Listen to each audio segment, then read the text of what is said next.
From real estate perspective, आता जेव्हा आपण आपल्या फॅमिलीजमध्ये, मराठी फॅमिलीजमध्ये बघतो, घर हे खूप सेंटिमेंटल, मराठी फॅमिलीज काय पूर्ण जगामधल्या सगळ्या फॅमिलीजमध्ये घर हे फार सेंटिमेंटल टॉपिक आहे. आणि आपल्यामध्ये तर जमजा घर नसेल पोराचं तर पोरगी द्यायला खूप मागे पुढे बघतात.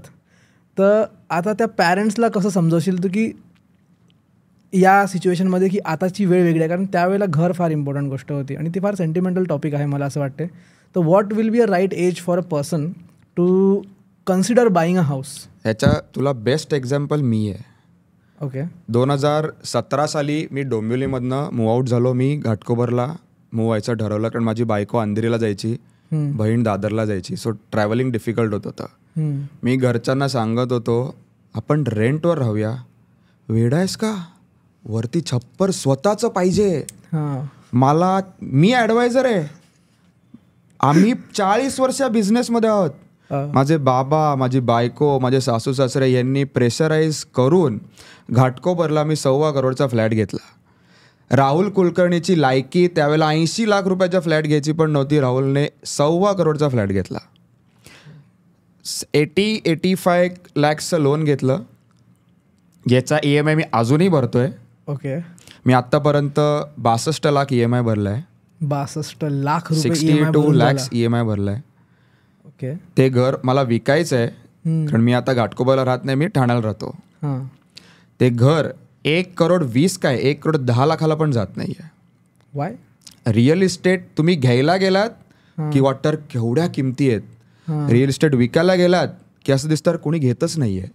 ही hard fact of real estate आहे. हे पूर्ण मुंबईमध्ये काही गिने चुने रिअल इस्टेट डेव्हलपर्स सोडले तर. ओके. ओके. आपण मुंबईला हार्ट ऑफ रिअल इस्टेट म्हणतो, म्हणजे एवढा जो बूम आला आहे सध्या, म्हणजे एवढे हाय राईज टावर्स बनत आहे मुंबईमध्ये, स्टील ही कंडिशन काय. मी घ्यायला गेलो तर मी 10 लाख जास्त देतो, मी विकायला गेलो तर मी 20 लाख कमी घेतो. ही कन्क्लुजन आहे आफ्टर ॲनालायझिंग थाउजंड्स ऑफ पीपल. माझ्या मित्राने 2015ला पलावाला फ्लॅट घेतला डोंबिवलीमध्ये. एशियातली नंबर 1 टाउनशिप आहे पलावा. 6,000 एकरवर आहे. वाव. ओके.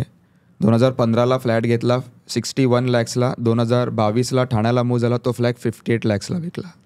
हाऊ, म्हणजे like real estate appreciates with time, right?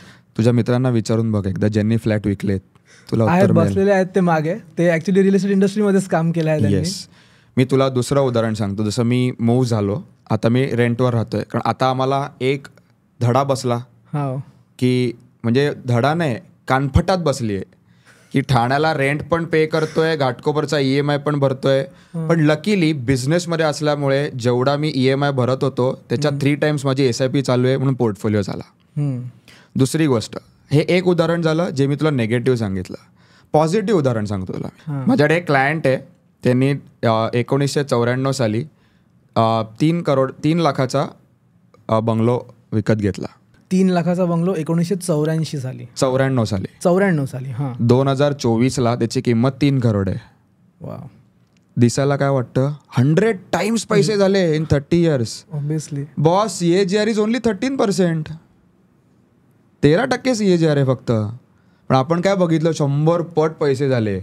Maintenance fee calculate नाही केली, हिडन चार्जेस कॅल्क्युलेट नाही, त्यांनी 50 लाख रुपये इंटेरियर रंगरंगोटीला घालवले, ते कॅल्क्युलेट नाही केले. आता तो बंगला सेल होत नाहीये, हे कॅल्क्युलेट नाही करत. Your net CAGR again comes back to 12%.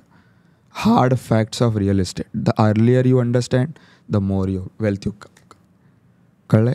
आता मी रेंटवर राहतोय, आता मी घेऊ शकतो फ्लॅट, मी रेंटवर राहतोय. 2.25 करोडचा पोर्टफोलिओ 5-6 वर्षात कन्सिडरिंग करंट SIP 10 करोडचा होईल. 10 करोडचा झाला की 3 करोडचा फ्लॅट मी घेईन. I am completely okay with it. कधी घ्यायचा इज व्हेरी इम्पॉर्टंट. फ्लॅट प्रत्येकाचा झाला पाहिजे. हो, ऑब्विसली घर पाहिजे सुद्धा. पण मी असं बोललो, स्टार्ट ऑफ द करिअरला नका घेऊ. पैसे बनवल्यानंतर 20-30% पैसे काढून फ्लॅट घ्या.